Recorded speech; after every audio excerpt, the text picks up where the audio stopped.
गेलो आणि मीही त्यांना म्हटलेच की खरंच आम्ही ज्या विद्यार्थी दशेत होतो, जेव्हा स्कूल लाईफ कॉलेज लाईफ आम्ही जगत होतो त्यावेळेला कदाचित तुमचे जर सेशन असते तर अजून काहीतरी त्याच्यामध्ये डेव्हलपमेंट प्रोग्रेस असतात आणि म्हणूनच आज मी त्यांना खूप आणि त्यांच्यामध्ये जे गुण आहेत ते बोलताना बघा फक्त एकाच लँग्वेजचा यूज करत नाहीये, तिन्ही लँग्वेज म्हणजे सगळ्यांना समजून येईल अशा तिन्ही लँग्वेजचा ते यूज करत आहेत.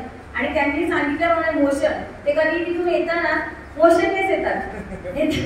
ते एक त्यांच्यामध्ये खूप किती एनर्जी कुठून आली ते म्हणतात की 6 ते 9 वाजेपर्यंत आणि या 3 दिवसात पण त्यांच्यामध्ये जराही आपल्याला म्हणजे असं ते थकले की काही अशी भावना दिसलीच नाही. कायम त्यांच्या चेहऱ्यावरती स्मिता असते आहेत आणि हा हा हा करता करता त्यांच्या हा हा हा करता करता आम्ही पण हा आणि त्यांनी सांगितल्याप्रमाणे आम्ही खरंच ती सर्वांनी ते नोटीस केलंच.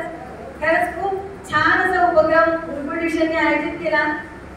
त्याचा मी एक भाग आहे, त्याचा मला खरंच खूप अभिमान वाटतो आणि त्यांच्या पूर्ण टीमचा मी खूप आभार मानते की त्यांनी म्हणजे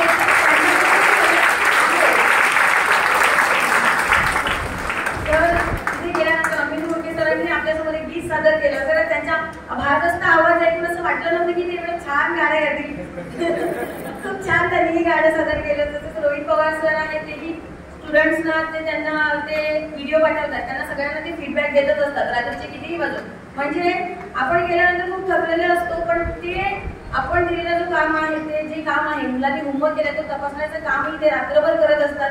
म्हणजे खरंच या टीमचं म्हणजे स्पीचलेस सांगितलं तरी चालेल की शब्दही निघू शकत नाही, असं बोलताही येत नाही, इतके ते महान कार्य करत आहेत. आणि खरंच मेमरीचा कारभार आजपासून चालू करायचं की नाही? धन्यवाद.